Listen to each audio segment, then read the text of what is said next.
Chose promise, chose due, voici les Market Movers de Mathieu Driol qui est senior analyste chez Day by Day. Alors à suivre aujourd'hui de près, on va commencer par les hausses quand même parce que dehors c'est le soleil, c'est la positivité. Poxel.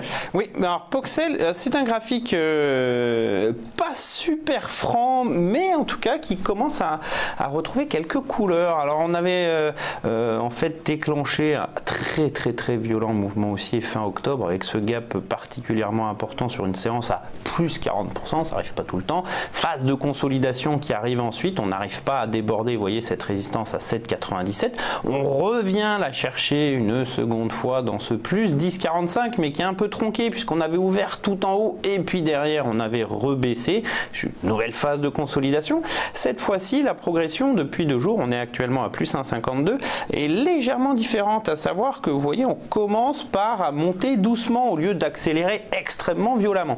Alors ça ne veut pas dire qu'on ne va pas aller chercher 7,97, ça veut juste dire qu'on essaye pour une fois de construire un mouvement quelque peu plus durable a priori dans le temps, ce qui pourrait permettre après 1, 2, le troisième test et de franchir finalement 7,97. On n'en est pas encore là puisqu'on voit actuellement 6,68, donc ça nous laisse une belle marge de progression. En tout cas, la lecture haussière est toujours à privilégier avec éventuellement une invalidation si on avait besoin d'une sous 6,15. C'est une invalidation de très court terme puisque sinon il faut mettre son stop sous les précédents creux à 5,80.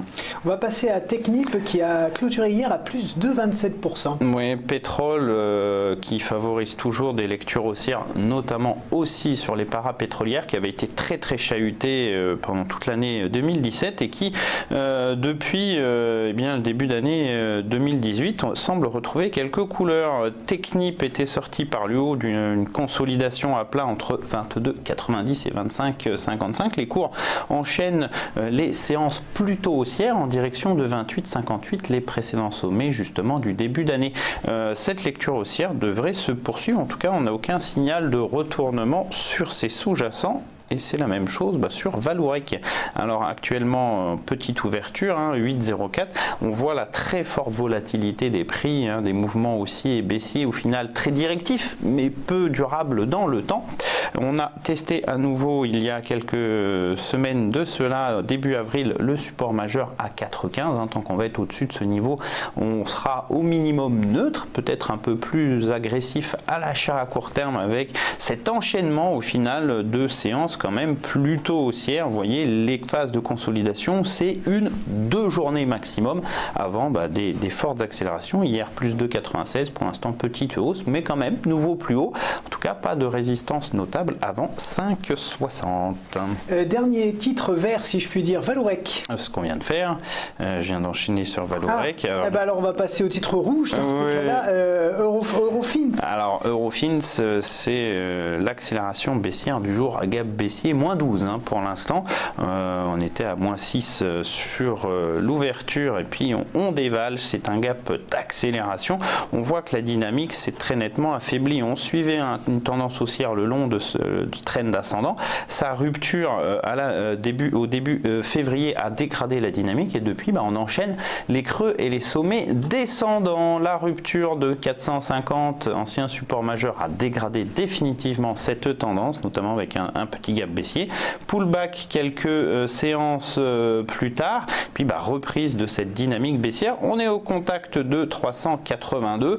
A priori, ce niveau ne devrait pas être suffisant pour contenir la correction. Donc, si vous êtes encore long, attendez un petit peu, essayez une petite reprise technique intraday vers 400, c'est toujours possible.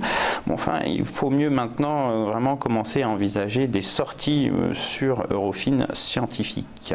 Et le dernier Market Movers rouge, donc c'est ST Microelectronics. Oui, correction du titre des semi-conducteurs, moins 3,66 ce matin, gap baissier. Alors, on est sur une phase assez complexe sur ST Microelectronics. On voit que depuis la réalisation de ces sommets aux alentours de 21,30, on est plutôt sur des swings avec une légère pression baissière puisqu'on réalise des creux et des sommets très légèrement descendants, puisque vous voyez, si je passe en cours de clôture, c'est très peu, il y a très peu d'écart entre chaque creux ou chaque chaque sommet.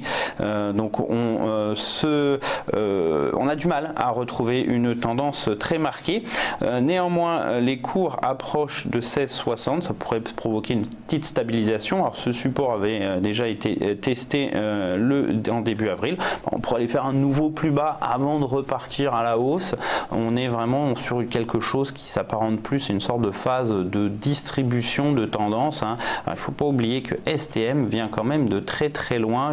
Pour petit rappel, juillet 2016, on valait 4,60, on est monté à 21,30. Donc on a de la place pour ne serait-ce que faire un grand plat avant éventuellement de retrouver une tendance. Donc beaucoup de volatilité, mais pas encore de dynamique réelle sur ce titre. Merci beaucoup Mathieu Driol, senior analyste chez Day by Day. À tout de suite.